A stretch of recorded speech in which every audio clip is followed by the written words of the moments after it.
Sierra de Historias, con Alberto Garín.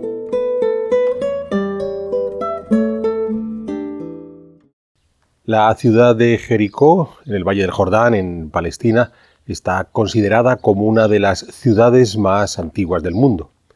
Es cierto que es uno de los conjuntos urbanos ocupados por los seres humanos desde hace muchísimo más tiempo.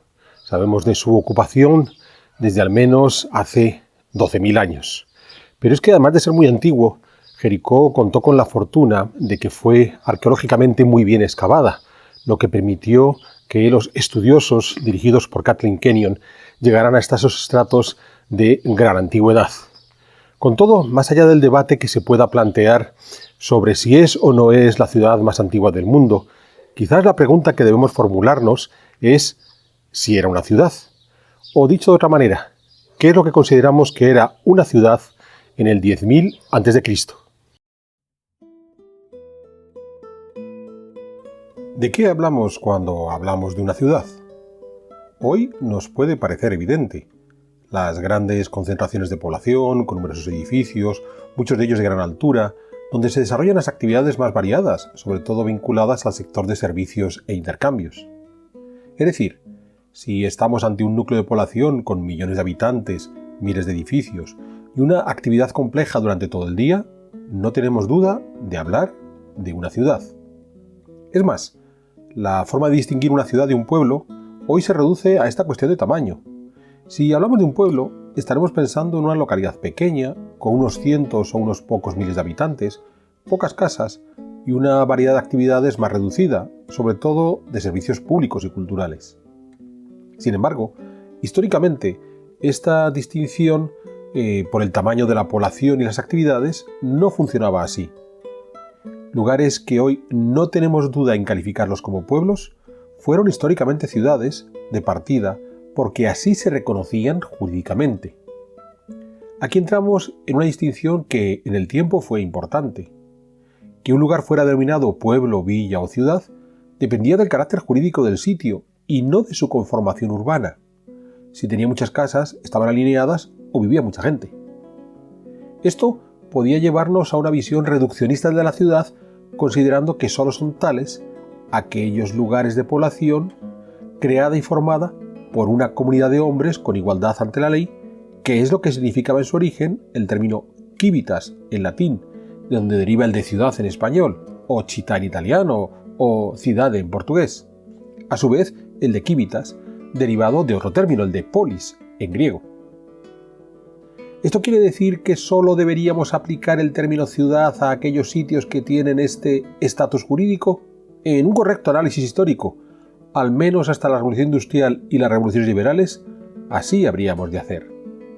Es más, en la antigua Roma distinguían entre la ciudad, el concepto jurídico, y la urbe, que era un núcleo de población concentrada diferente al ámbito rural. Sin duda, este concepto de urbe, donde el lugar se define por la actividad de sus habitantes, podría resultarnos mucho más útil para entender el origen de las mismas. Porque cuando competimos por saber cuál es la ciudad más antigua del mundo, sin duda, lo primero que hemos de entender es de qué hablamos cuando decimos ciudad en tiempos antiguos o prehistóricos. Primera idea, no eran lugares habitados por cientos de miles de personas, sencillamente porque la población que había en el mundo era muy limitada y la capacidad de concentrarse aún más.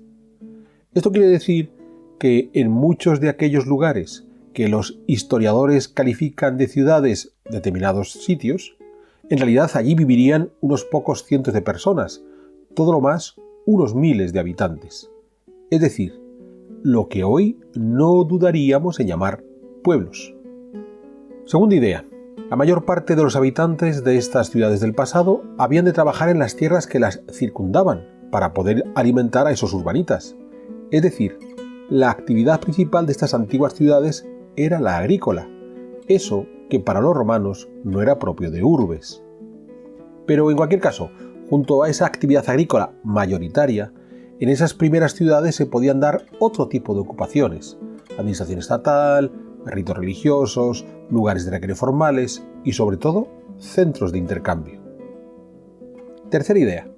Solemos considerar que las ciudades son tales cuando se convierten en asentamientos permanentes, sobre todo tras la Revolución Neolítica, cuando los seres humanos, al comenzar a cultivar y cosechar, se sedentarizaron, frente a los grupos nomádicos de recolectores cazadores del Paleolítico. Sin embargo, esta visión tampoco es correcta. Hubo grupos seminómadas que pudieron residir largo tiempo, varias décadas, sin desplazarse, y sociedades sedentarias cuyas ciudades sobrevivieron solo unos pocos años, y no hemos de pensar en el mundo neolítico. Aún en la Edad Moderna ocurría. Llegados aquí, si buena parte de las que hemos considerado ciudades de la antigüedad tenían muy poca población, su principal actividad era agrícola y podían verse despobladas en el tiempo, ¿por qué las llamamos ciudades? Aquí entramos en la categoría de los términos historiográficos prestigiosos.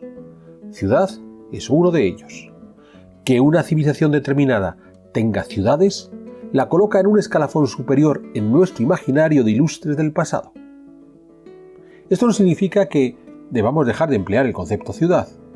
Sencillamente, hemos de matizar mucho cuando lo empleamos para evitar una lectura anacrónica de esos tiempos pretéritos. Vamos a verlo con el ejemplo de Jericó en Palestina. Jericó se encuentra situado, como hemos dicho, en Palestina, al oeste del río Jordán, al norte del Mar Muerto y en la desembocadura del Wadi Kelt, un wadi, una gigantesca rambla, que reúne una serie de escorrentías que descienden desde los montes de Judea, a la altura de Ramallah, hasta llegar a esa llanura de Jericó, donde las corrientes se retienen formando un gran oasis antes de continuar su curso y desembocar en el Jordán. Buena parte de esta agua emerge en Jericó no a través de los wadis, sino de fuentes y manantiales, como el de Ein es-Sultán, también conocido como la fuente de San Eliseo, junto a la cual se ha identificado el asentamiento más antiguo de Jericó, Tel es-Sultán, donde ya se considera que la población humana se había colocado desde hace más de 12.000 años. Sin duda, el ser un oasis explica el atractivo del lugar. A la presencia del agua, además, hemos de preguntarnos si también influye su ubicación geográfica en la gran dimensión, pues se halla sobre ese territorio del creciente fértil, en la ruta que desde Egipto y la Franja de Gaza subía a las montañas de Judea para por el Wadi Kelt bajar al río Jordán, pasando por tanto por Jericó, remontar este río Jordán, el río Orontes y desde ahí pasar a Mesopotamia, a los valles del Tigris y del Éufrates. En ese camino, la bajada del desierto de Judea había de ser una de las etapas más complejas, de ahí la importancia de Jericó, ya fuera para abastecer de agua a los que subían hacia Occidente o para saciar la sed de los que bajaban hacia el Jordán. Ahora bien, si el objetivo de esa ruta era comunicar Egipto y Mesopotamia, posiblemente los lugares donde los seres humanos aprendieron a dominar la agricultura, ¿por qué no hay ciudades tan antiguas como Jericó en estos valles? Las respuestas son de índole práctico-político. Práctico porque las grandes ciudades mesopotámicas, todas en la actual Irak, las que habían de ser más antiguas como Ur, Uruk, Lagash, fueron excavadas desde mediados del siglo XIX al periodo previo a la Segunda Guerra Mundial, utilizando métodos arqueológicos poco exhaustivos para rastrear la estratigrafía más antigua. En esencia, la idea de estos arqueólogos que trabajaron en Mesopotamia era recuperar las antigüedades del lugar, centrándose sobre todo en los restos entre el tercer y el primer milenio a.C., no documentando correctamente los periodos previos. La situación se agravó durante el gobierno de Saddam Hussein en Irak, que practicó unas formas de restauración que podemos calificar de excesivamente radicales, más el conflicto posterior a su caída, a la caída de Saddam Hussein, que tampoco ha sido beneficioso para los sitios arqueológicos. Es cierto que después de la Segunda Guerra Mundial sí hubo algunos sitios en Irak que fueron excavados tratando de localizar los periodos más antiguos de la región, como el de Kalat Jarmo, que se remonta hasta el 7000 a.C. Pero aunque resulte curioso, Mesopotamia, que fue considerada durante largo tiempo como la cuna de la civilización, necesita seguir siendo investigada si quiere recuperar esa posición primigenia, porque en gran medida la antigüedad de Jericó o de sitios en Turquía como Cataluyuk o Göbekli Tepe, se debe no solo a que realmente son muy antiguos, sino que además han sido excavados con muchísimo rigor. En el caso de Jericó tuvo la fortuna de ser excavada bajo la dirección de Kathleen Kenyon, una insigne arqueóloga británica, discípula de Mortimer Wheeler, que realizó una excavación estratigráfica muy rigurosa, pudiendo llegar hasta los niveles más antiguos de Jericó, esos que nos permiten remontar hasta el 10.000 a.C. Siendo muy rápido en este debate sobre la estratigrafía, los arqueólogos de Mesopotamia excavaban considerando que los estratos más profundos eran los más antiguos. Ya está. Esto no siempre es cierto, pues al excavar una fosa o un agujero podemos alterar parte de esos estratos más antiguos y darles una fecha más reciente de lo que realmente son. Kenyon evitó la mayor parte de esa incorrecta interpretación. Con todo, la visita del viejo Jericó puede resultar algo decepcionante para los que busquen grandes restos monumentales. Hemos de considerar que si bien hubo, y se pueden ver, algunas estructuras levantadas en piedra, la mayor parte de los edificios se construyeron con adobes elaborados con la arcilla local, de modo que cuando se desmenuzan se confunden con el resto de la tierra que cubre el yacimiento. El resultado es la acumulación de sucesivas capas de esa tierra, esa estratigrafía arqueológica, en la que podemos encontrar todo tipo de artefactos, desde útiles líticos a fragmentos de cerámica, mampuestos, estatuillas. En definitiva, la formación de un tel, ese término que suena igual en árabe que en hebreo y que hace referencia a una colina artificial creada por la acumulación del material empleado por siglos o milenios por los seres humanos que habitaron el sitio. Si nos salimos por un momento de Jericó y Palestina y viajamos más al oriente, uno de los tel más espectaculares que podemos ver hoy es el de la ciudadela de Erbil, en el Kurdistán iraquí, donde tuve ocasión de dirigir las excavaciones realizadas en 2012. Allí se han acumulado más de 30 metros de estratos a lo largo de los últimos 7.000 años. Pero regresemos a Jericó, y a partir de ese análisis estratigráfico que realizó Kenyon, se pudieron establecer una serie de ocupaciones humanas del sitio, intercaladas por momentos de abandono. Es decir, instantes en los que las sociedades del lugar optaban por dejar ese sitio. ¿Por qué razones? Pues pueden ser muy variadas. Si el lugar se había deteriorado mucho, se podían desplazar a otra ubicación dentro del oasis. O quizás es que fueron atacados por enemigos y prefirieron retirarse de Jericó por cierto tiempo. O se produjo una disminución de la población por una crisis alimentaria o por una emigración y ese espacio dejó de ser funcional. En cualquier caso, hemos de considerar que Kenyon fue capaz de excavar un sector muy preciso dentro del oasis de Jericó y que las generalizaciones que estableció a partir de ahí son hipótesis, bien fundamentadas, pero hipótesis. Es decir, no conocemos cómo funcionó la totalidad del oasis durante los últimos 12.000 años, aunque sí sabemos que determinadas partes del mismo tuvieron una ocupación intensa en épocas diferentes, como cuando se construyó el palacio de Hisham en el tiempo de los omeyas, tal como pudimos ver en la Sierra de Historias dedicada a los palacios del desierto, o el propio Jericó contemporáneo. Pero ¿cuál fue la historia que estableció Kenyon del viejo Jericó? De partida, logró mostrar una ocupación del sitio por parte de recolectores cazadores, la cultura natufiana, entre el 10.000 y el 9.000 a.C. Estos natufianos llegaron a vivir permanentemente en Jericó, lo que supone que el lugar era suficientemente fértil para que pudieran vivir recolectando los frutos silvestres, una alimentación que podían completar con los animales que podían cazar en el desierto de Judea, como los íbices. A partir del 8.500 a.C. y hasta el 7.500 a.C. entramos en la fase sultaniana, también conocida como precerámica A, en donde ya estamos ante una sociedad de agricultores que siguen cazando en el entorno. Eran sedentarios, vivían en casas circulares de adobes y se hicieron construir una muralla, incluida la gran torre de vigilancia, la estructura mejor conservada de este viejo Jericó, datada en el 8300 a.C. Hacia el 6800 a.C., todo indica que un grupo de invasores entró en Jericó, donde las sociedades previas estaban ya en claro declive, habiendo abandonado el tel. Estos invasores volvieron a ocuparlo y a rehacer sobre las ruinas sultanianas. Es el periodo conocido como Precerámico B y ya encontramos espacios rituales con enterramientos y estatuillas votivas. A partir de ese momento se irán sucediendo las etapas de ocupación y abandono. Ahí ya se empleaba la cerámica, tanto para la vida cotidiana como con fines ceremoniales.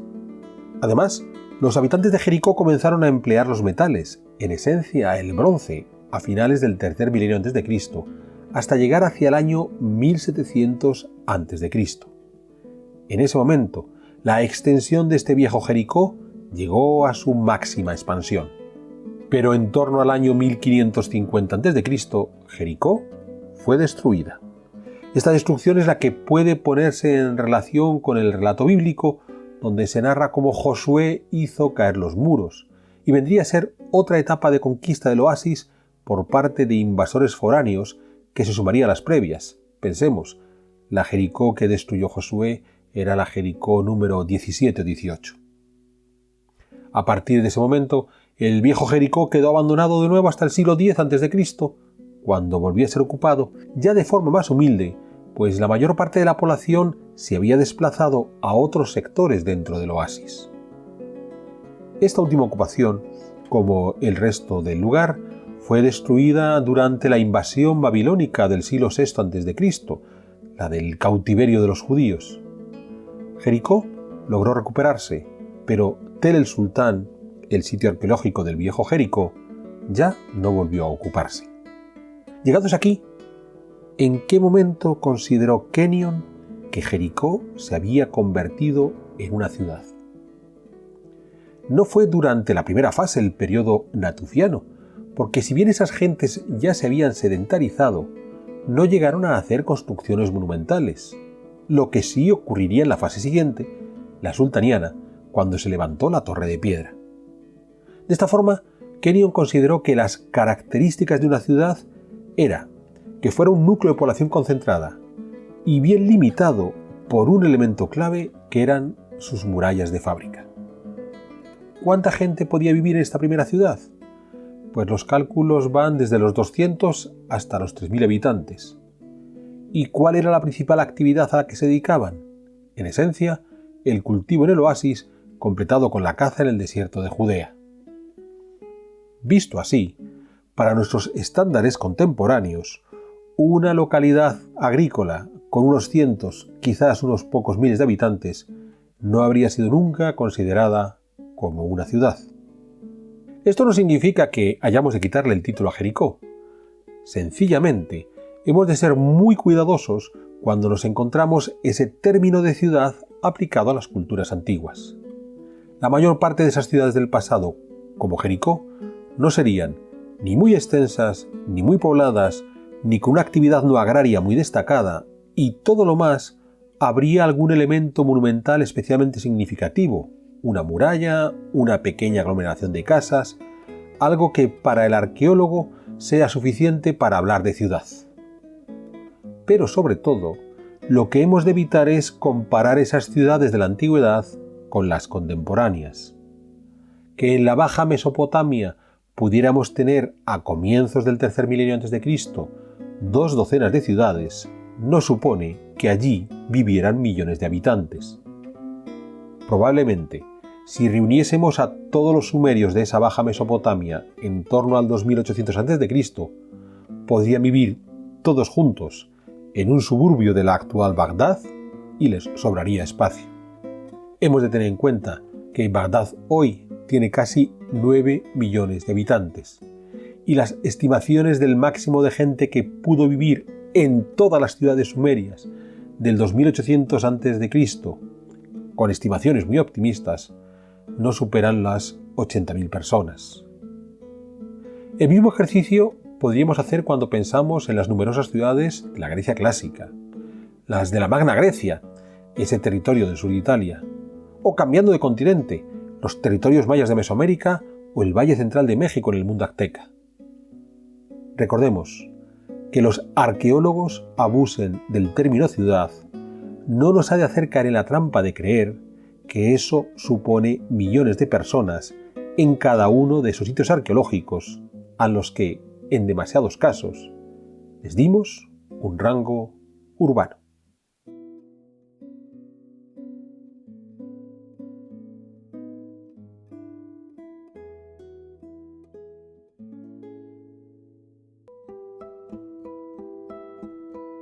¿Quieres incorporarte a la comunidad de Sierra de Historias?